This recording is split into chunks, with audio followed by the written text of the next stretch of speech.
And welcome back. The Stampede at home games tonight and tomorrow night, hoping to gain some ground in the Western Conference. Tonight's opponent was the Central Illinois Flying Aces, and there were some punches flying in this game tonight as well. First period down 1-0. Andre Lee puts in the backhander in front of the net, and it's a 1-1 game. This was a fun game out there tonight. Wish I could have been there. I was shooting some good basketball. 4 minutes into the second, Stampede go on the power play, and it's going to be Brian Chambers on the rebound. Makes it 2-1 in favor of the Herd. They had a great second period.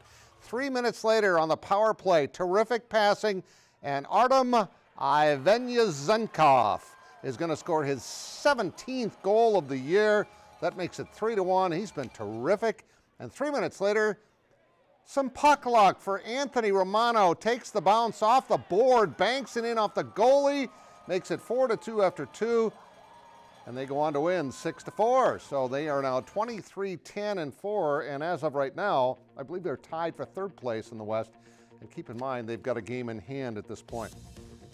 The South Dakota State men hit the road for Tulsa tonight. They started the night in first place in the Summit League with just one loss. First half, our athlete of the week, Tevin King, with the jumper in the paint. He's going to get it. He had 10 points and 8 rebounds. Jackrabbits are up by 4, 29-25. Later in the half, Alex Arians misses, but guess who's there to tip it in? Mike Dom. They're up by 11 at halftime. Dom had a nice game tonight. Lead stretching to 21 on Skylar Flatten's dunk. He had 14 points in the game. Oral Roberts gets within 9, but David Jenkins with a floater. He had 18 points.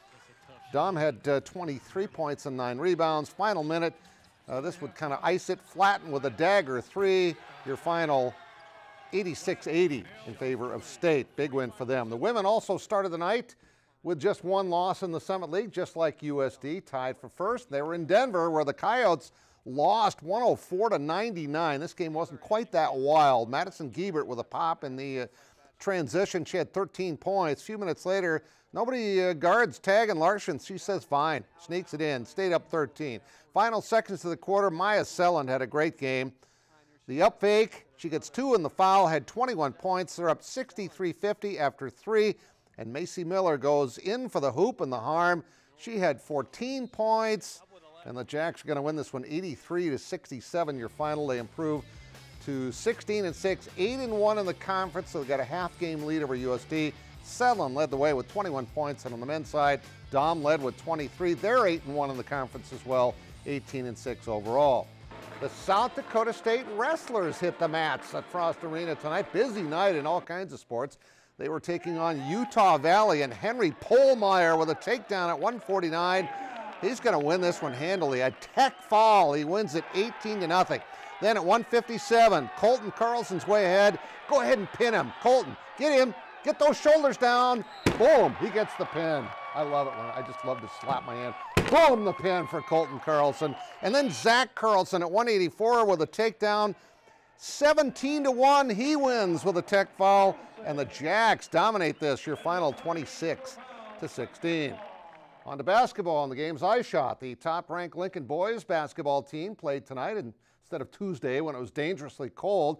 The Brookings Bobcats came to town trying to hand the Pats their first loss of the season, and it looked like they might. Trevor Woodall at the end of the quarter for 3 of his 13. It's 15-15 after a quarter.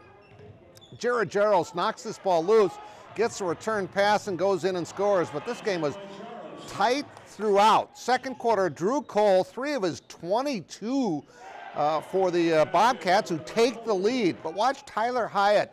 Tyler usually bangs down low to get his points. He says, I can do this.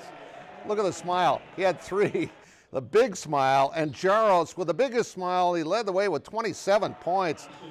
Lincoln wins it 58-56 in a thriller. Finally, the Harrisburg girls are the top-ranked team in Class AA this week. Tonight hosting the Gazelles of Yankton, who were down 8 at halftime, but Natty Hochstein with a 3-point play. It's 20-15 in the third quarter. Janaya Yagovsky doing what she does best, cleaning up that loose ball in the paint, but Kelsey Oswald, the Gazelles are within 2 late in the game. Faith Van Hollen, nice move here. The up and under, that made it 30-26 in the final seconds of the game. Hochstein with 3, cuts it to 32-29, but they'd miss a three-pointer in the final seconds. And your final score, Harrisburg hangs on. They're ranked number 1. They play number 2 O'Gorman tomorrow, 34-29. The Brookings girls beat Lincoln 58-55. Almost the same score as the guys reversed.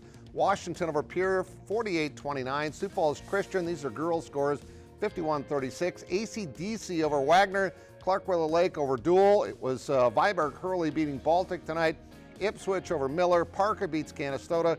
Corsica Stickney over Sanborn Central Woonsocket. Roncalli and Hanson were victorious. In boys hoops, there's your Lincoln score. It was 58-55 in the girls. Brookings won. Lincoln wins this 58-56. As they stay undefeated, they're 11-0 now. Roosevelt wins 60-42. T-Area, number 1 in Class A, 81-37. Washington wins over Pierre. Sioux Valley and Marty both win, along with Wilmot. Clark Willow Lake, Hanson, Vermilion over Bridgewater Emory. Corsica Stickney beats Sanborn Central Woonsocket. In wrestling, Aberdeen over Brookings, 43-28.